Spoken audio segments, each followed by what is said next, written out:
Well, I think we can start, and we'll let Jack patrol the admissions gate. So if anybody comes, Jack, just let them in. Thank you. So a very warm welcome to all of you to this, our very first conversation on.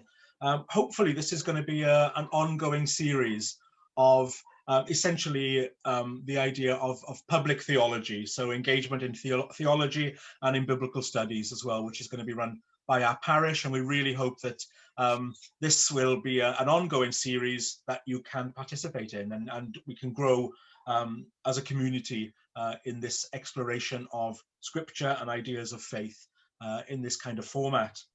Before we begin, concentrating on Lamentations itself, I think we should start with a prayer. So, Rosemary, are you okay to lead us in the opening prayer?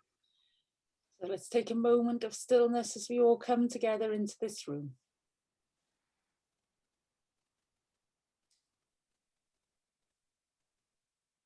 God, as we come together, be with us, fill our hearts and our minds, that we may have good conversation. Father, help us to respect each other's boundaries, to respect each other's points of view, and most of all, to be enriched and grow from all of our contact today. Amen. Amen. Thank you very much. So we can begin. So you will probably have seen the videos that Rose, Vincent and myself put up online already. You've probably gone through that, where we had our primary conversation, 40 minutes worth of our thoughts on this remarkable and much underused biblical book. And you might have also listened to some of the recordings that were put up there, some in English and Welsh and in Hebrew as well. This is the opportunity, really. What we encourage here is for you to engage in the conversation as well. Some of the things that we said may have resonated with you. Some of the things we said you may disagree with profoundly.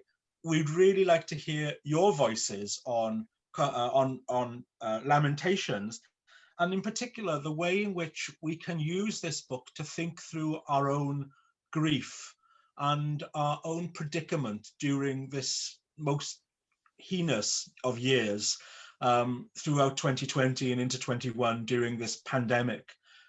We came together with this idea on Lamentations simply because we found that the church wasn't really providing us with a space to mourn, to grieve properly within this situation.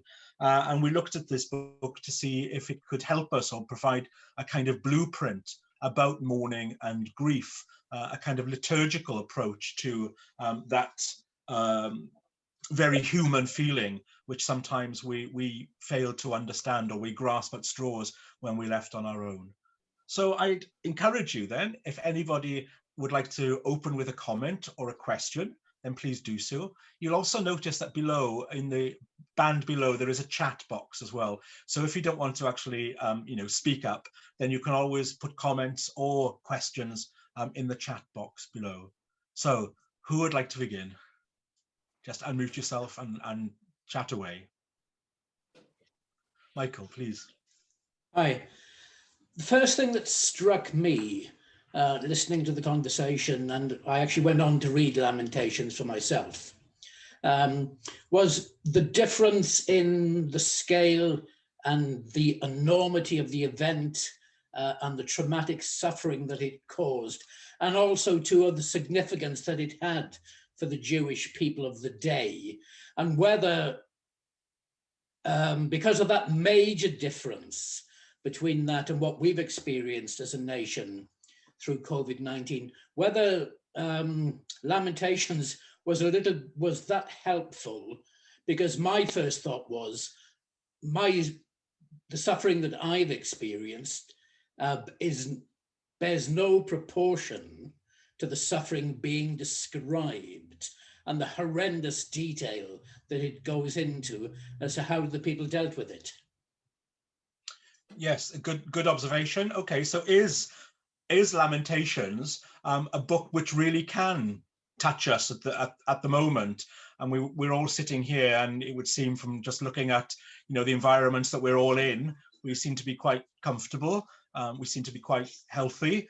We seem to be well fed and quite happy. So how do we begin to let Lamentations touch us? Is it appropriate for this environment, for COVID? Would anybody like to come in, including, of course, Vincent and Rose?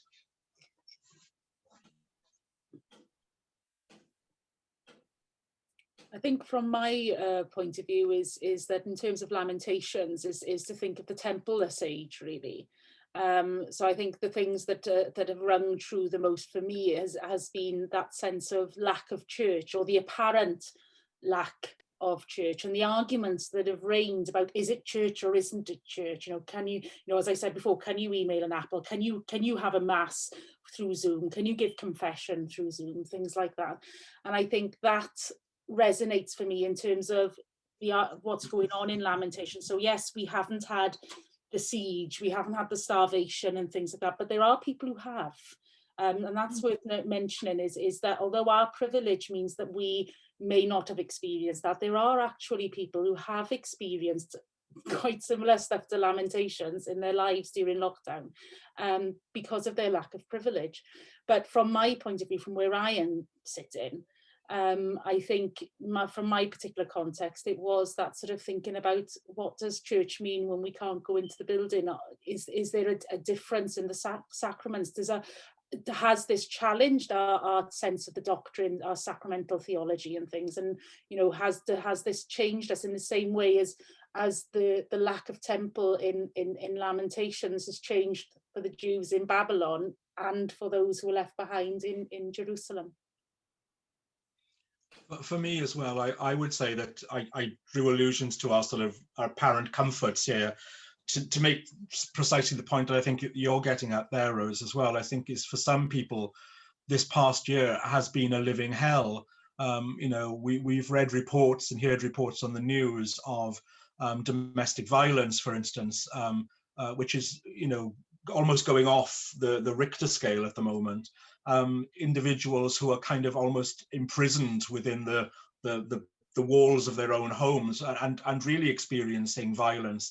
And of course, the fact also that so many people are using food banks more than ever before as well. Starvation is a reality in 21st century Britain for families who have to make a decision between feeding their children or paying the electric bill, for instance. So I think I can understand, Michael, where you're coming from with this idea of the enormity of a temple destruction, a city destruction. But in a way, we all carry our own personal traumas, our own destruction of Jerusalem within us.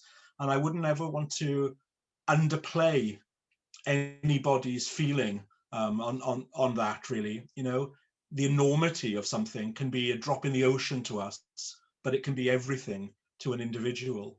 Vincent, what's your take on that? Well, I suppose I'd agree with Michael. The reaction to the Book of Lamentations may be due to the way that the writer uses language. It's cinematic. It's like a Sam Peckinpah Western from the 60s. He shocks with the way that he writes, and these things happening on the street, etc., etc. It's probably some of the most shocking writing in the whole of the Old and New Testament. That's why I suppose we've picked it. It's graphic, it moves, and we need something to get our teeth into after a year which has been unlike any other. Now, there's probably people within our family of an older generation who do remember things worse than this year. But my generation, this has been a tough year. I mean, I find it difficult at times saying it's been a tough year when, for me personally, it hasn't been particularly tough. We've had to work a little bit harder. But then we've conducted 5 times as many funerals as we normally would, and gone into homes where they've lost 2 or 3 generations. Then it comes home to you that for some, as Lloyd has said, it's hit some disproportionately. And maybe that's a message in Lamentations as well. We talked about it in the last session, that what happened at Jerusalem hit certain sectors of society disproportionately to others. That's right. You might remember that one of the points we raised in the conversation was that these are the remnants of society, the dregs of society.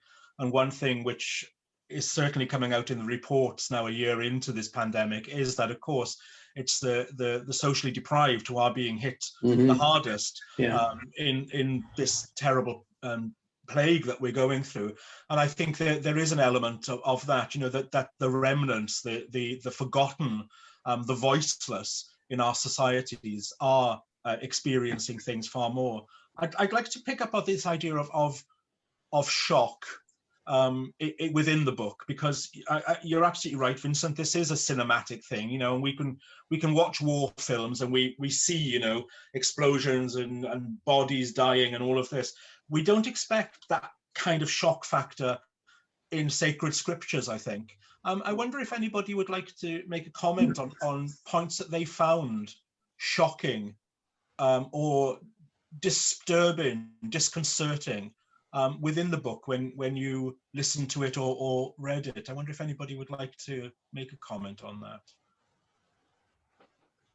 When I was reading it, I was thinking of some of the scenes that we've seen on television in Syria or Yemen, you know, war-torn places, and how the destruction and desolation that we've seen there came to mind reading Lamentation. I know that it's not the same as the devastation of COVID, but physically, you know, the rubble that people are living in, starvation, no sanitation, you know, horrendous scenes. And those came to my mind as I was reading it.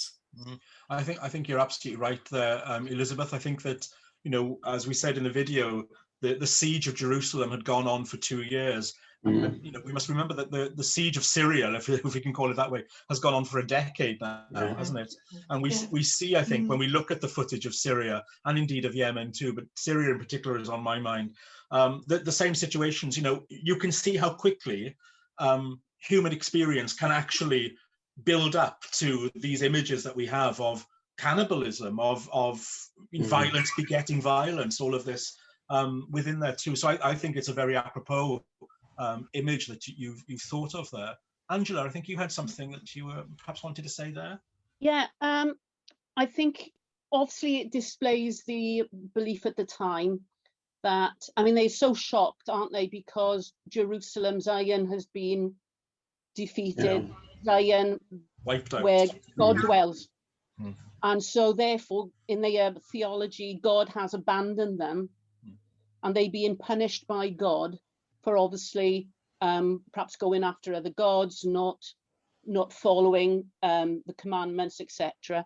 And whereas there's nobody blaming the pandemic on God, we've got that sort of modern viewpoint. We don't believe in a God that punishes people by sending plagues or earthquakes, you know. So it's when you read it from a modern sensibility, you can be quite shocked, and you think, how can you believe in a God that would allow children to die, would, you know, would punish people like this? That's not a God I want to believe in. So that's shocking for me when I read it. Yeah, but and I think Vincent made that point in the video, didn't he? That pretty much echoing what you said there. But one thing that I'd like to ask, maybe Vincent, if I could ask you on this, is this idea of, for instance, blaming God for the death of children, for instance. Okay, so it's happening in Syria, but it happens every day, right? A child will die in a parish. It's a terrible thing, and very often, in my limited experience, the parents will start to go through that process of blaming God somewhere.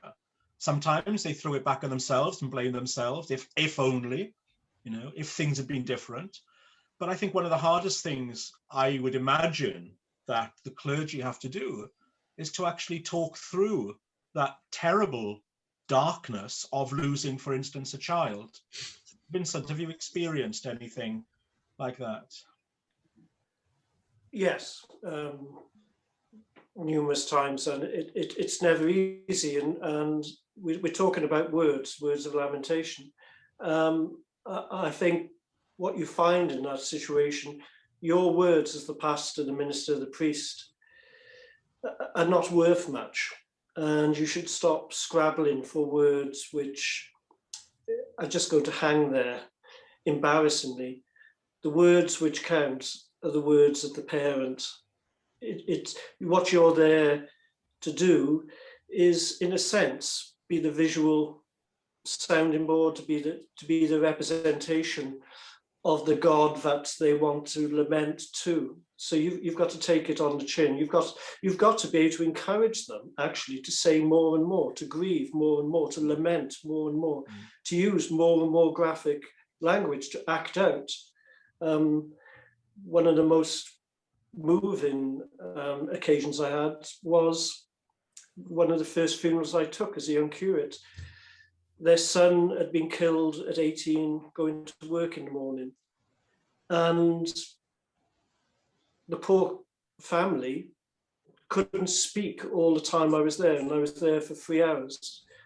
And all they could do was cry inconsolably and wail. But it was the sound of the mother, which came from deep within the stomach. It wasn't a verbal sound. It was animalistic. And I remember, with very little experience, just being completely at a loss of what to say.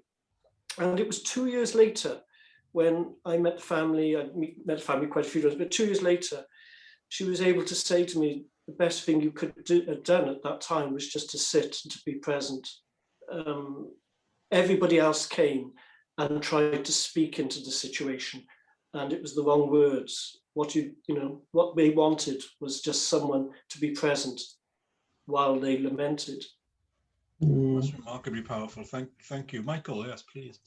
Just following on from that,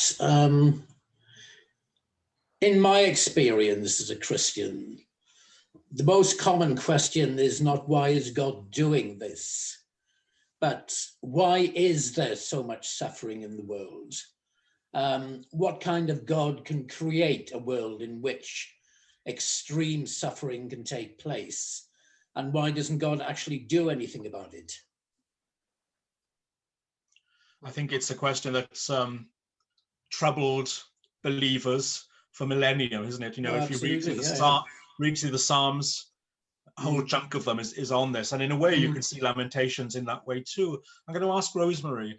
Rosemary, how do we suffer this? How do we take on board this? One thing I know you're interested in this, and I'd like your perspective on it, linking to what Michael and Vincent has said, is the feminine voice of Lamentations. That mother's grief that comes up from inside, some visceral thing. I think it punctuates. I think it's there in Lamentations. Very often, in the old days, at least, scholarship would say this was the work of Jeremiah the prophet, the weeping prophet. But nowadays, we tend to think it isn't. And I think in feminist theories and so forth, and queer theory, we're looking for different voices in the Hebrew Bible all the time. And I think we've identified maybe a stronger female voice in this. What does that bring to us in understanding Lamentations and in understanding the kind of grief that Vincent was talking about, and the idea of the suffering world that Michael's talking about? Not a big question, I understand. I was going to say, so I was like, thank you so much for that. Checks in the post. So yeah, I suppose for whatever better phrase, I think Michael deserves me to address his point first. And I suppose my answer to why God allows stuff is God doesn't allow. God gave us free will. And so we've got in the world, we have all the resources to make sure that nobody starves. We have all the resources to make sure that nobody is without medicine. We have all the resources to make sure that that wars could be in the past. We choose not to use them. We choose to withhold charity from different places. So the question of why God allows suffering it's almost should be turned on to us of why we allow suffering, because we have the grace of doctors and scientists and theologians and humanitarians and artists, and it's, you know, we've got this whole scope. And so I suppose for me personally is whenever I come to that thing of why has God allowed this, I think, well, why has humanity allowed this? Why has this happened? Which doesn't work for everything, because, you know, when you think, how did we have a tsunami and all that type of stuff, I realise that, and it's a bit of a weak answer, but that was my sort of feeling really, is that quite often in man-made, human-made situations, then it's why haven't we done something about it, you know? But I think from a female point of view, in terms of Lamentations, is I think the Bible is always read with a male voice. And so I grew up always hearing the Bible read in a male voice, apart from in Sunday school, where you'd have your Sunday school teacher. And I'm very indebted to my Sunday school teacher, who set me well and firmly on the path to vocation. But other than that, for the vast majority, liturgically, I grew up never hearing a female voice read scripture, because we didn't have women priests, we didn't have, you know, and it was just the way it was. And I think hearing a male voice, we hear privilege. We hear, yes, there are levels of, you know, there are levels of privilege, there are levels of authority. And I think to hear Lamentations and to realise that it's a woman's voice adds a different perspective on it. Just simply because lament in the in the modern world is the area of women's. You know, you have professional lamenters. You know, when you see the news, you see women screaming in the streets and things like that. It is the role of the woman to lament, and I think that Lamentations is particularly powerful because not only have we got a woman's voice, but the imagery is so violent towards women in it. You know, Jerusalem is raped. Jerusalem has her skirts up. Jerusalem is a harlot. You know, and I'm sorry if my language here is upsetting. You know, I really don't want to trigger, but that's the language that is going on there, and I do think that brings something different to it, because it highlights some of our more modern issues in the church and in society in general, because the language that's being ascribed to Jerusalem, we still ascribe today. You know, so if you want to talk about getting courage, you'll say you need to grow some balls. You're a man if you've got courage, but as you know, anything that's derogatory tends to be feminine. You know, and so that sense of Lamentations as the marginalized voice is a woman's voice, and we see it now. And I wonder whether the voice of Lamentations now is a trans man. I wonder whether the voice of Lamentations now is a Black American. I wonder, you know, who, you know, the voice of Lamentations then and the voice of Lamentations now are, that is intriguing. I don't know whether that was what you wanted, but I hope I've answered it in some way. That was great, Rose. Thank you very much. And interestingly, of course, historically, Lamentations has been a go-to book for slave populations throughout history as well, for very obvious reasons. You know, it carries that grief, it carries that pain with it. So certainly in the antebellum South in the 1860s, for instance, a lot of the work on the gospel went around pinning it to Lamentations all of the time. One of the things we talked about in the videoed conversation we had was this idea that the people of Jerusalem, as we've already mentioned, were going through this terrible trauma, and now they've got a theology that they've built their world on, which is both confusing them and now frightening them as well. In many respects, it's what I think I called an untenable theology. God, who had created them as a people, given them their place in the world, has now blanked them. He's left them completely. That image of the cloud that we have in the second chapter, which was, of course, the cloud that led them out of Egypt, has now become a screen between communication. They can no longer talk to him. So why is it, do you think, that the people of Jerusalem, like us, maybe in this situation that we're all in now, want to keep going back to how it was? they constantly say, let's go back almost to the good old days when you were our God, and you can turn your punishment on other people like the Edomites or anybody, but not us. Do you remember how it was in the old days? And I think in the video, we use this idea of a kind of circle of abuse almost. They're locked in this kind of abusive relationship with God, who can punish them and does now punish them. So why do they want to go back to that? And one of the things we questioned was, where do we go forward when we come out of this pandemic? Where will the church be in taking us forward?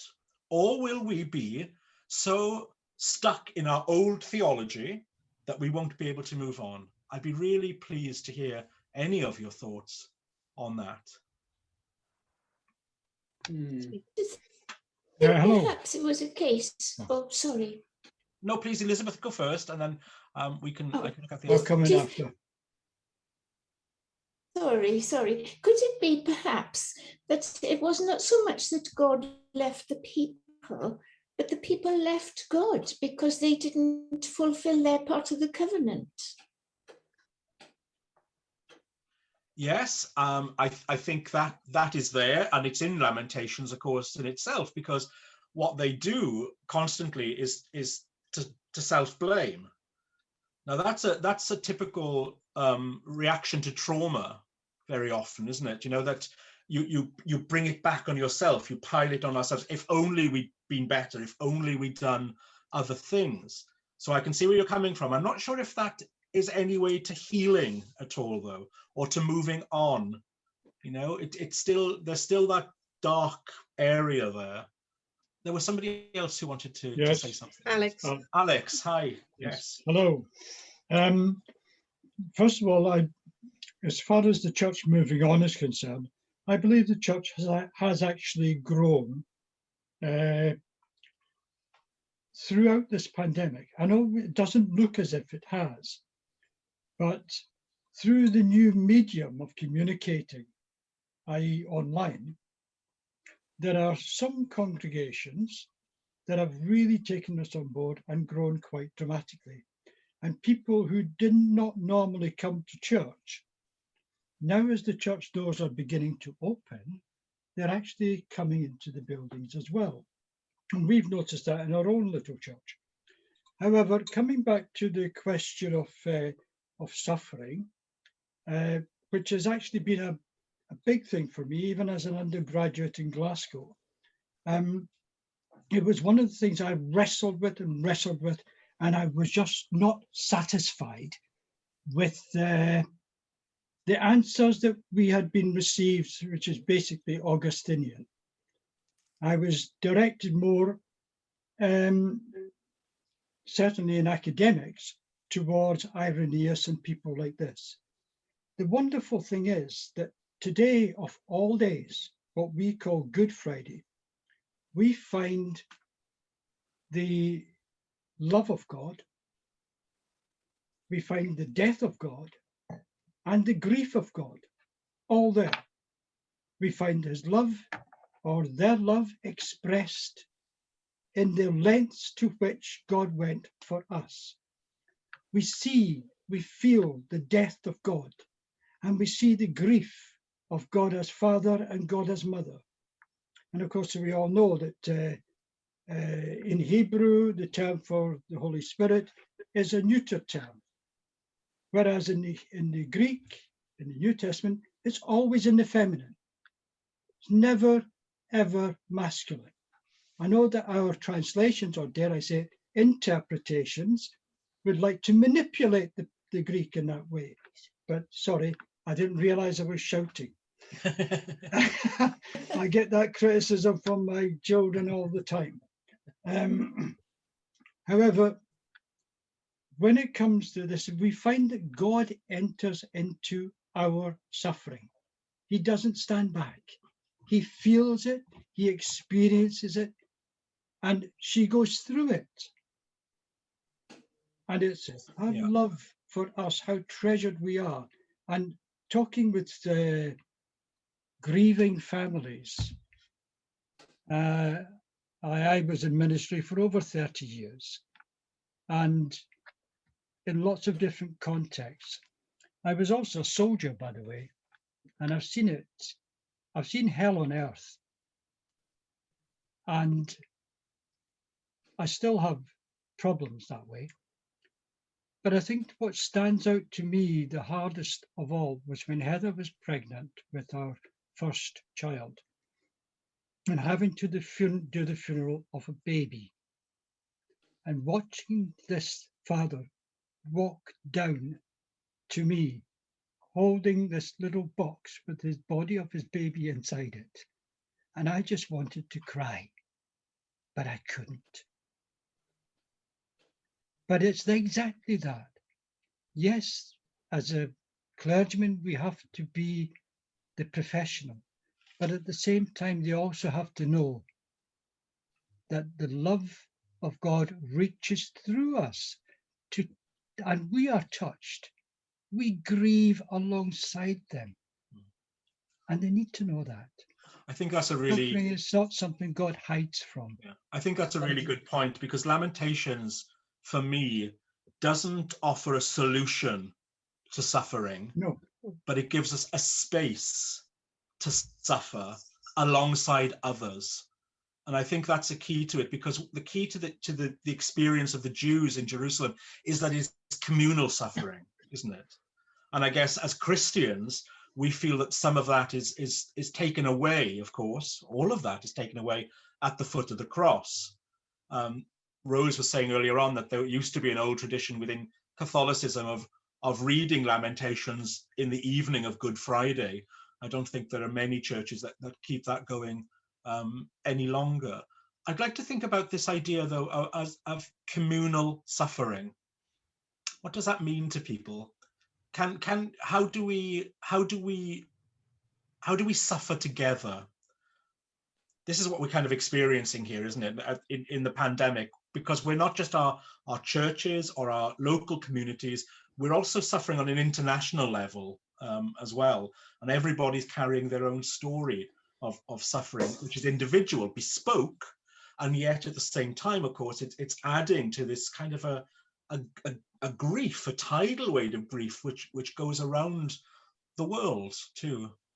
Anybody have any thoughts on the communal aspects of suffering? I worked as a GP locally, so I'm very aware of the type of patient that's in the valleys. And as everybody is now saying, we could have forecast who was going to be hit worse because of the poverty, because of those going to the food bank, because of how they live in each other's pockets, in and out of each other's houses. So it didn't surprise me at all that RCT has got one of the highest rates in the UK. And if you've been teaching, if you've been in community doing a type of service, then you're fully aware of that. And although, you know, Michael was saying about how in Lamentations, we haven't seen the total devastation, but it's all depending on your individual, because it's relative, isn't it? Absolutely. Yeah, we before Christmas had such a terrible time because we had 7 friends who died within a fortnight, including 3 in one family. That was devastation, I would say. And then, you know, immediate family members went on to get it, and it was touch and go. So, you know, our house is still fine, we look still fine, but for a month it was pretty dismal, and I'm sure everybody can say the same thing. Yes, I think the great points that you raised there. Can I ask you, Gail, did you, in those kind of communities that you're talking about, where people, I mean, they are proper communities, I mean, as you say, in and out of people's houses, you know, that's the way it is. Is there a sense of grieving communally out of that as well? Is there a strength that comes out of that too? Yeah, the number of times I've gone into a house and in the end we've all been breaking down, because you can hold it together for so long and then somebody else will come in and I'm in the middle of it. And I, professional as I am, sometimes you can hold it together, but other times, and you know, one particular family I'll never forget, because it was a child with meningitis, and what we did that day. And every time I saw them for the first couple of years, we'd both be trying to hold it together, even though she'd have come in for something completely different. And, you know, a number of families I can think of, you know, they were there for each other and very close, and communities do grieve. And they carry that trauma with them for a long time too, don't they? Oh, yes, yes, yes. I think, I mean, all... Sorry, Heather, please. Sorry, we, as you know, Lloyd, we live in T-Roo, and it doesn't really feel like it's part of Taffswell. It's a little community on its own. And of course, we've got the cemetery at the end of the road. And what happens here, particularly now that people can't go to funerals, is on the day of a funeral, people are lying in the streets. Yeah. And there is that sense of a community that is grieving together. Yes, yes, it's a mark of respect, but you can see when you look at the faces, this is a T-Roo person, you know, and it is a, I mean, we absolutely love it here, because we used to live in Cardiff, in a modern estate, and we hardly knew anybody, maybe 2 or 3 neighbours. Whereas here, we can't escape. You know, you go out your house and it takes 20 minutes to walk down the road, and it's fantastic.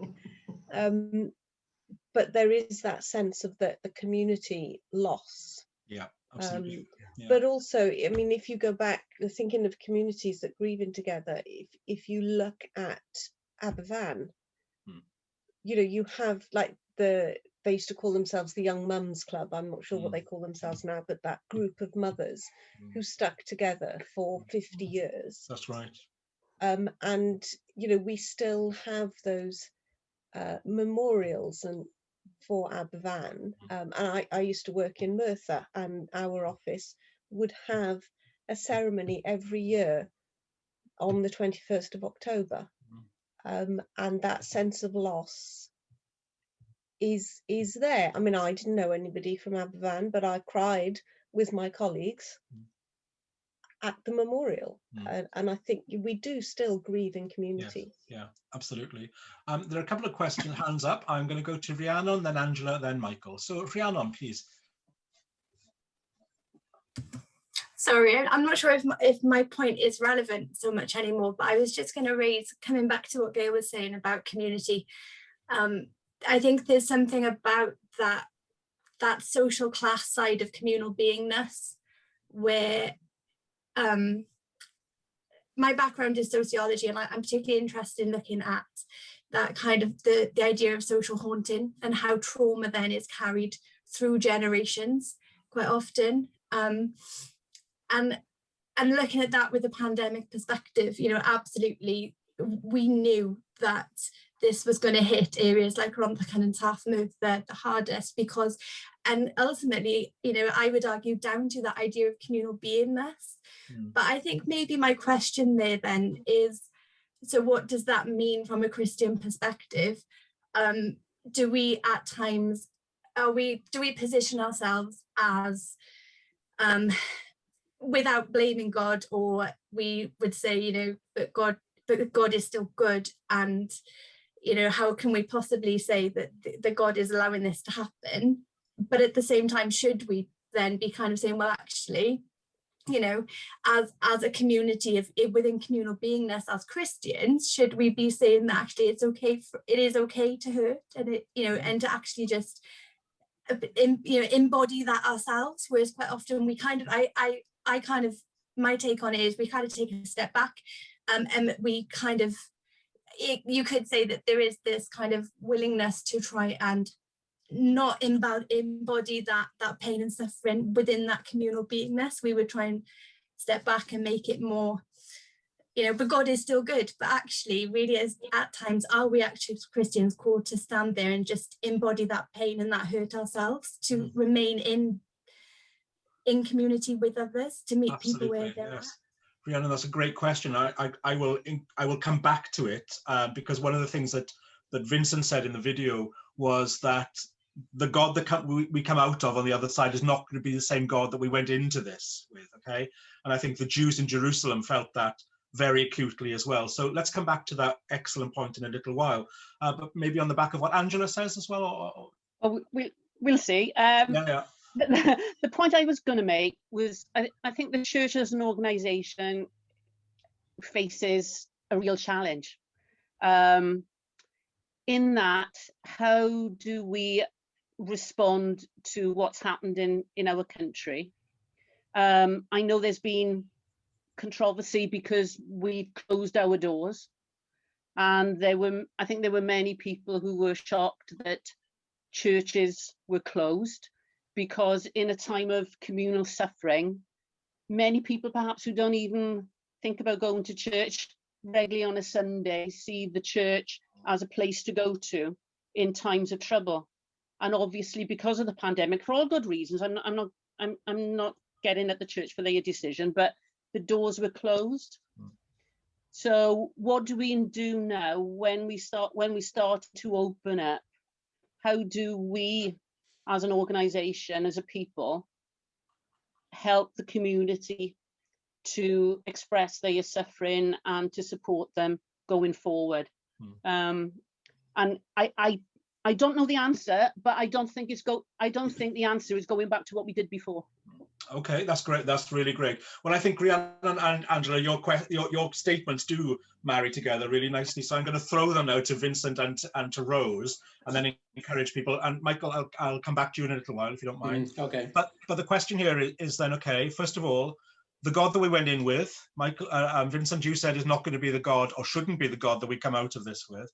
And likewise, in that case, the church that we went into this with shouldn't be the church that we come out to the other end with as well. How do we approach a new God? Because there is no blueprint in Lamentations for that, because that's all they want to do is to repeat the old cycle again. You know, they know nothing better. Even though in biblical history we know that the Jews who came back from the exile and started to rebuild, saw God in a completely different light. I mean, they really did see that, but there's no resolution in Lamentations. So, Vincent, what can we do with this? Well, one of the things I'm sure everybody during lockdown has taken on, or at the beginning, took on projects to do something new and fresh, learn a new language, whatever. And strange enough, as a vicar, I decided to read the Bible. To read the Bible over the year chronologically, to read it from beginning to the end chronologically. And what you see as you read it in that way is the first 5 books, etc., have a particular expression, view of God, a picture of God, but it changes. The picture and the way that God is pictured in the first 5 books, and then you say read latter parts of the New Testament, it seems a very different God. God expresses himself in very different ways. And I do believe we have to question. Most churches won't do this. The question was, the church needs to be different when we come out of this. The answer to that question is most of the churches won't, and they will continue to decline. But we have to create new, and this is one of the reasons I think this series is good, to examine things like, what do we mean by God, the doctrine of God? Do we carry on with our Victorian view of God, which actually is a Greek view of God, or do we change our view, our doctrine of God? Someone mentioned earlier about, is God in charge of events? Well, that's a particular Greek view of God, that he's omnipresent, omniscient, but there's lots of people within theology now who just do not accept that view of God. So that would be one of the challenges for the church, to develop new views of God. Final, just quick comment. Just before we came on, I glanced at the bookshelf, and there's a novel by Martin Amis, the British novelist, called Time's Arrow. And it's an interesting novel, and especially for you, Lloyd, maybe you can think about this for later on as an historian. It's an interesting novel because he talks about the concentration camp. And the story begins at the end of the person's life. The person wakes up from death in the concentration camp and lives his life backwards. What we are called to do as a church very often is to write, to codify how we understand what has just happened to us. Our faith is built on understanding past events. the whole of Lamentations, when was it written? He wasn't in the middle of fallen Jerusalem, writing it down as he walked the streets.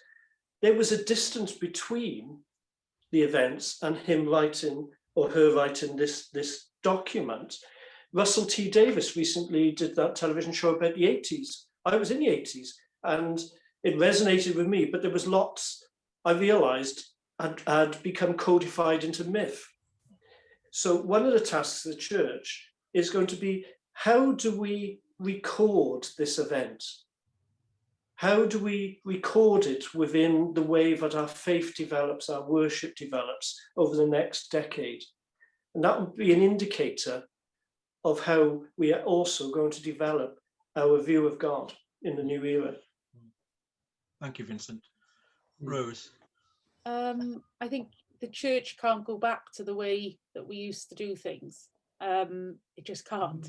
It wasn't working before lockdown. Do you know what I mean?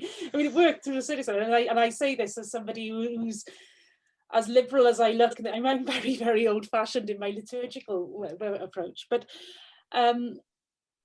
it's not just COVID that has happened this last year. In this last year, there's been a cultural revolution that has gone on, and largely online, in fact, and things are being uncovered constantly, even both in the church and outside of the church. And suddenly the church has an opportunity to minister in a way that it's never ministered before. Suddenly we're online, suddenly we're reaching people we've never reached before. Suddenly, you know, people who left the church because, you know, and as an LGBT person, I completely sympathize with this, people who have left the church as a result of bigotry and hatred are suddenly able to re-access the church and happy shop, you know, find a church that's comfortable for them to worship in, somewhere that's going to give them healing rather than destruction. And I think the church needs to notice that. I think the church also needs to notice, and it's something that it's not very good at noticing, is that it's no longer the voice. The Church of England especially, but sometimes the church in Wales as well, has a tendency to think of itself as the voice. You know, it's a, you know, when you see it on the news and it's like the Archbishop of Canterbury is saying something, or the Archbishop of York is saying something, and we're not the voice anymore. We're a voice among voices. We're a denomination among denominations, and we're a faith among faiths. There is a plurality of our culture, and there's been a cultural revolution going on that I think the church needs to embrace, because if it doesn't embrace it, it'll die. Because I think faith is a language, and you know, if you look at Latin, and they're beautiful, beautiful, beautiful languages, but they get hauled up into a mausoleum that is worshipped. Nothing changes in them. And so they get rolled out for, you know, for special things, and then rolled back in.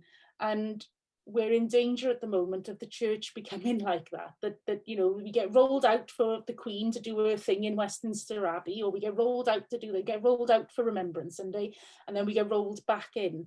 And actually the church has the church has the possibility to reach people in a way that it's never reached people online. And also it has the opportunity to lament itself, and not just to lament, but to atone and to confess and to say sorry for things that it's done in the past, which it's not been good at always. You'll hear people say it's lamentable, but you'll very rarely hear people say, I'm sorry. And I think that is something that the church can do as a result of lockdown. You know, when we're starting to see inklings of it. Yesterday, the Church of England put an advert for a Seder meal, a Christian Seder meal, up on Twitter. Within hours, it admitted it was wrong and it took it down. So there's light at the end of the tunnel, but it's got a hell of a lot of work to do, and we've got. And I hold my hands up and I say I've got a hell of a lot of work to do as well. I think we all have. Again, as a community of Christians, we all have to do it. And I mean, one thing, you know, we would never have thought of doing this a year ago, right? So good things have come out of it. And for me, you know, as part of my Anglican tradition and my my Protestant faith, of course, is the idea that we have a kind of almost active responsibility to question scripture, to question the church, to keep thinking, to keep debating, to keep discussing exactly what we're doing here, to keep pushing boundaries. And I would always encourage everybody to be active in questioning and pushing the leaders of the church on the dogma very often that they put out. Question it, question everything, I would say. Michael, I'm going to turn to you now. Okay. And then I'll come to you, and then I'll come to you, Heather and Alex. Yes, this won't take long. This is going back to the question of our experience of communal suffering. And the two things that occur to me is, one, the experience is not equal. One of the major impacts of COVID-19 and people's experience of it is it's highlighted that there are certain sections of society who've experienced suffering more than others. And there are very clear structural reasons as to why that's happened. And the other thing that I think our experience has done is it's highlighted the fact that we are not necessarily united in our suffering. And there have been, as we've discovered, certainly during this second lockdown, is that there are many voices who, well, in my view anyway, don't seem to have much empathy for those who find themselves suffering as a consequence of COVID-19. Yes, absolutely. Yes, Liz and, sorry, I don't know your name. It's Gareth. Gareth, please. One of the things that we've been talking about is the community. And I think we're part of several communities. One of my own, I take some points from the gentleman who said he was an ex-soldier. One of my experiences was being a survivor of the Kegworth air disaster and going through, with the help of the church, I had to admit at the time, but that was geographically based. We talked about communities being about geographically based to a degree, but we're all members of different communities. It can affect us in different ways. One of the things that I felt after that, having survived, was going through a support group and meeting their families and feeling distinctly dirty that I had survived when these were good people around me. Yes. Just felt guilty that I got through it. Yeah. And why? Absolutely. And guilt is such a typical part of trauma, isn't it? Again, you know, the guilt of, yes, I've lived, I've come through. There are many accounts of concentration camp survivors who experienced the same thing as you as well. This inability to move on because they have the opportunity to move on. It's the most heinous thing to them, and many accounts of that. Alex and Heather, I'll turn to you. Oh, yes. I've nearly forgotten what I was going to talk about, but thank you, your comments there about ex-soldier. But one thing that struck me when you said that was that there are no winners in war. There's only those who are lucky enough to survive it. That's my own view, having been there. However, when we come to talking about Christian theology, I went through Glasgow, Edinburgh and Cardiff within my training. It was a long time. But I remember both Tom Torrance in Edinburgh and Geoffrey Grogan in Glasgow saying that a theology that cannot be lived is no theology at all. And he likened it, they like both, well, Geoffrey Grogan likened it to culture and language. It's constantly moving, it's constantly being affected by events, circumstance, population. It's very similar to, dare I say it, cultural anthropology. It's got to move, otherwise it very rapidly becomes irrelevant, stagnant, dead. And the problem is that for such a long time, our churches have looked forward to the past. Yeah. And that used to be a saying in Wales. They wanted things to be as they were, but that will never happen again. Mm-hmm. That is dead, that is buried. What we need to be doing is progress.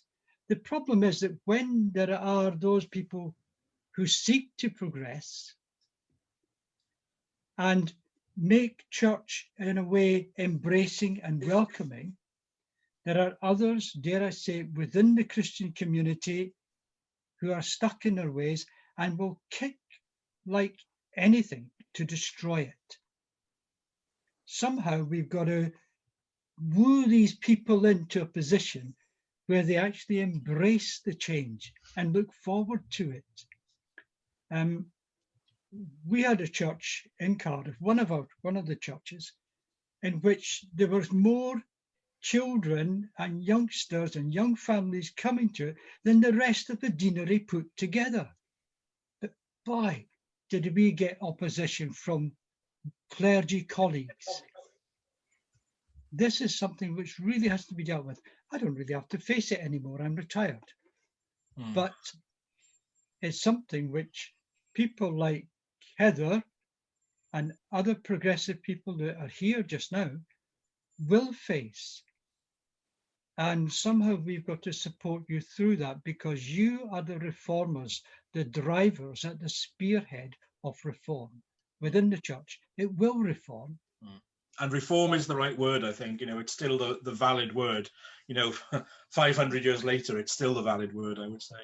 I'm aware of the time, so I'm going to bring our wonderful conversation to a close. But I just want to dwell on one more point. So we say we preach Christ and him crucified. And of course, what we said in the video was that the Christian Gospels, our Gospels, were formed in the midst of another trauma. So this was another destruction of Jerusalem as well. And of course, the persecution of our ancestors, the earliest Christians as well. The crucified Christ is a symbol, perhaps then, of a traumatized God. And maybe we come back full circle to what Alex had said earlier on, that God took on the trauma in his body so that he could understand our trauma as well. I alluded in the video to the Gospel of Mark, which is the most brutal, shortest of the Gospel accounts, but also in particular of the crucifixion. And maybe, you know, before you go to bed tonight, go back and look at the Passion in Mark, which is hard and brutal and not at all fuzzy around the edges. It really is there. And one thing I've thought of quite a lot, and this will lead us on to some final thoughts by Vincent in preparation of next time, is that God learns humanity from us. We have, you know, we have God come into us all the time. If we ask for it, he comes. You know, he will enter into us. I've often thought, and I brought it up in the video when we began the discussion, this idea of the omniscient God, the all-knowing God. How does God know pain? How does he really know our human pain? Well, of course he does. He does on the cross, finally. Now, it's not much help to the Jews in Jerusalem in 600 BC, because they have to wait another 600 years for that resolution to take place. But now we have a God who has felt the agony in his body and in his mind. And we are going to talk in a few weeks' time about the ascension of that God as he returns to heaven. So I'm going to let the final words go to Vincent as a kind of almost plug for what we'll do in a few weeks' time. So Vincent, as a bit of a trailer, what would you say? How can we bridge the trauma of the dying God and the ascension? Well, yes, it is appropriate. We're talking about this on Good Friday. Someone mentioned Thomas Torrance, the theologian, and he wrote a lot about the absence of God. The one time we experience the absence of God is on Good Friday. God experiences it himself. Because you have here a part of the Godhead who dies. And there's the mystery of what is happening within the Godhead from now till Easter Sunday morning, when God comes back together again.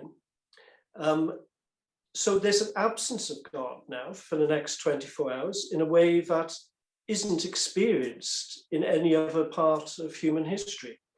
And the ascension is the culmination of these events, because the ascension we talk about Jesus being raised from the dead, his physical body is raised from the dead, this resurrected body. Well, what do people imagine, picture on ascension? Do they imagine that Jesus, his spirit, ascends to heaven and leaves a resurrected human body lying on the ground? Well, we know there's no body to be found.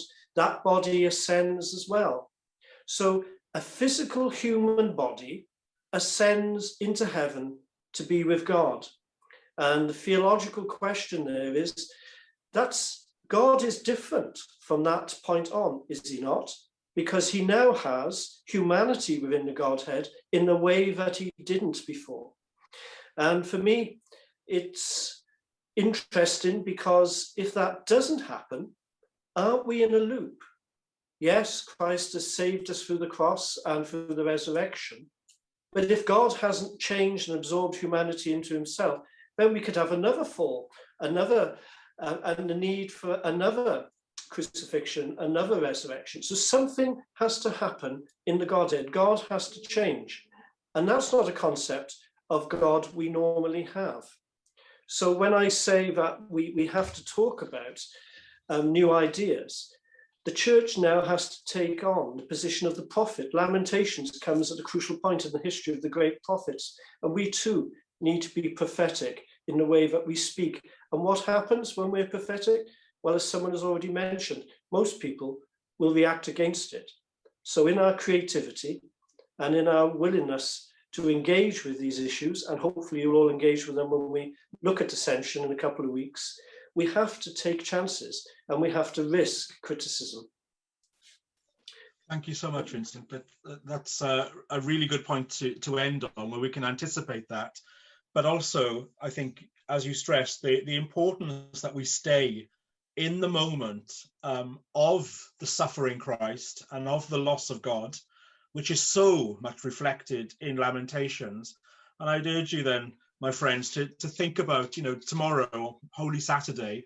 It's a day we often dismiss, but maybe sit down with the book of Lamentations and read a chapter of it, or read all 5 chapters of it tomorrow, just so that we can sit in that stillness of the absence of God, so that we understand so much better and feel so much richer Sunday morning when we can say he is risen, and we look forward to meeting again the risen Christ. Thank you all so much for joining us for this first of our conversations. I really hope you've enjoyed it. Diolch yn fawr iawn I chi gyd am ddod heno, a ni gyd yn ddiolchgar iawn. So please keep looking out for our future conversations. We'll be doing the usual round of blogging and Twittering and Facebooking, and we'll be meeting in about 6 weeks' time when we will talk about the Ascension. So happier times ahead. But thank you all so much for coming. And we hope to see you again next time. Thank you so much. Bye-bye.